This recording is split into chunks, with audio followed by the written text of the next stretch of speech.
राधे कृष्णा हरे कृष्णा हरि बोल। तो कैसे हैं सब लोग?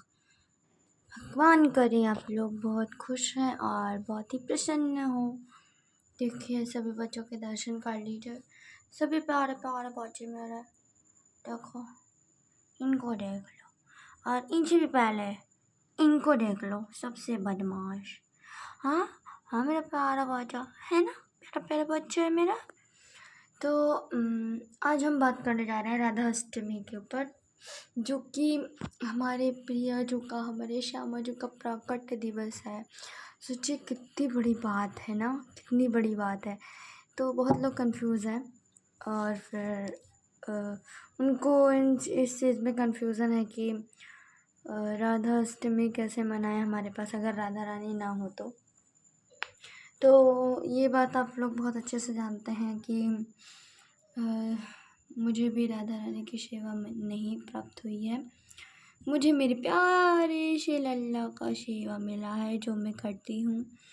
अगर राधा रानी की कृपा रही और मेरे प्यार श्यामा जी का कृपा रहा तो मुझे भी, अगर कृपा होगा तो उनकी कृपा से अगर कभी मिला तब तो देखा जाएगा। मतलब तब तो वो जो करवाएंगे वो मैं करूँगी ही।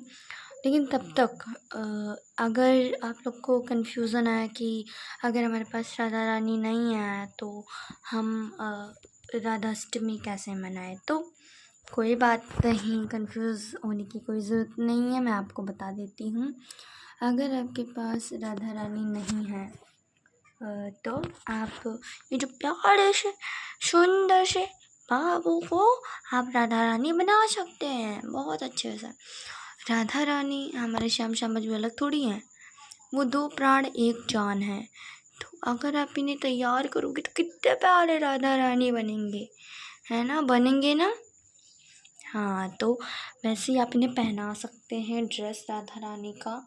और अगर आप नहीं मिल पा रहा है, बहुत दुकान ऐसा होता है जहाँ नहीं मिलता है, तो आप इन्हीं का ड्रेस अलग वे से पहना दीजिए और फिर उसके बाद चुनरी उड़ा दीजिए और फिर उसके बाद ऐसे सजा दीजिए, राधा रानी के रूप में सारा श्रृंगार कर दीजिए।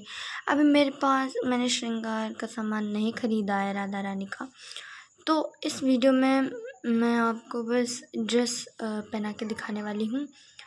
अगर हो सके आप ट्राई कर सके तो ब्लू ड्रेस लीजिएगा, क्योंकि मेरे श्यामा जी को ब्लू ड्रेस बहुत पसंद है। ब्लू ड्रेस उनको बहुत प्रिय है, उनका फेवरेट कलर है। जैसे इनको पिताम्बरी कलर बहुत पसंद है, येलो कलर, वैसे ही उनको ये ब्लू कलर बहुत पसंद है। और चंद्रिका, माला, कंगन और उनके क्या कहते हैं, कानों में बाली, नथनी, कमरबंद, ये सब पहना के आप उनको सजा सकते हैं।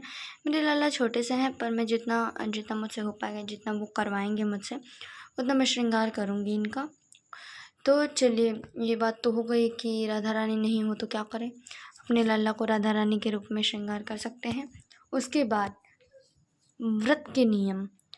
व्रत आप चाहें तो मतलब जैसे हमारे राधा रानी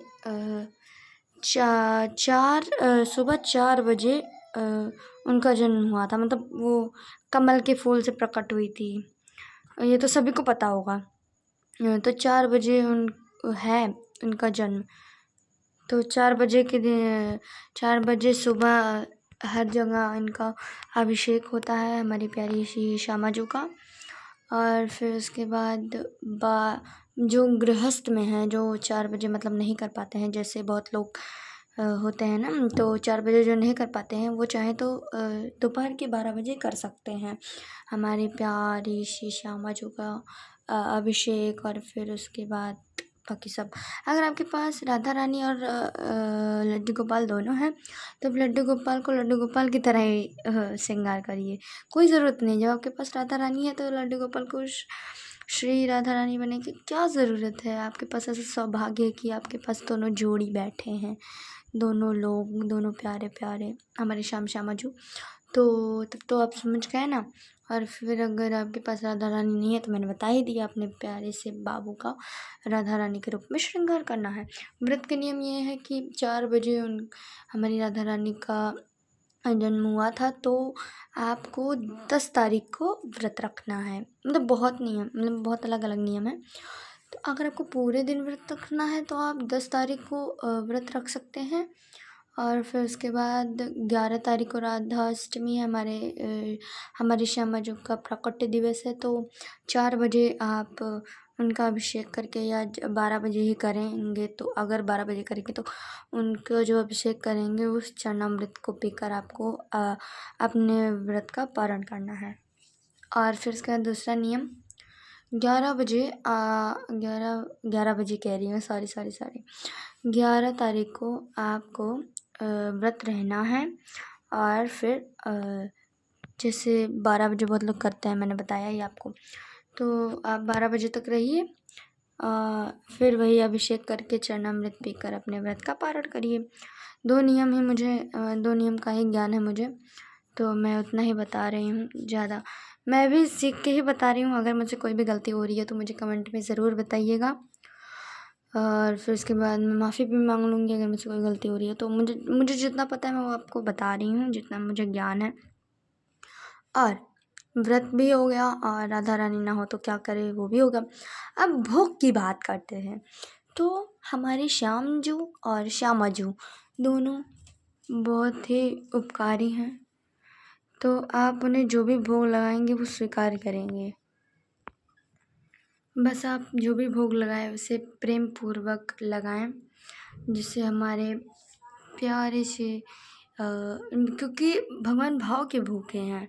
उनको किसी चीज़ की कमी थोड़ी है, बस वो भाव के भूखे हैं। उनको भाव की ज़रूरत है, आपके प्रेम की ज़रूरत है। तो जो भी भोग लगाएं आप प्रेम से लगाइएगा। वैसे फेवरेट की बात कर लें तो हमारी राधा रानी को अरवी का सब्ज़ी या अरवी की कोई भी चीज़ बहुत पसंद है। तो ये तो सबको पता है, कॉमन है। अरवी की सब्ज़ी या कोई भी चीज़ अरवी का आप उन्हें भोग लगा सकते हैं। और खीर बना सकते हैं। उनको फल में चीकू बहुत पसंद है, वो भी आप भोग लगा सकते हैं। और फिर उसके बाद बहुत सारा भोग है, और जो भी आप अपने भावपूर्वक जो भी आप कर सकते हैं तो वो लगा सकते हैं भोग। तो भोग का भी हो गया। और अब जो भी क्वेश्चन आपके मन में हो आप मुझसे पूछ सकते हैं, और अगर मुझे उसका ज्ञान लगा तो मैं आपको ज़रूर बताऊँगी। राधे कृष्णा हरे कृष्णा हरि बोल। मिलते हैं अगले वीडियो में।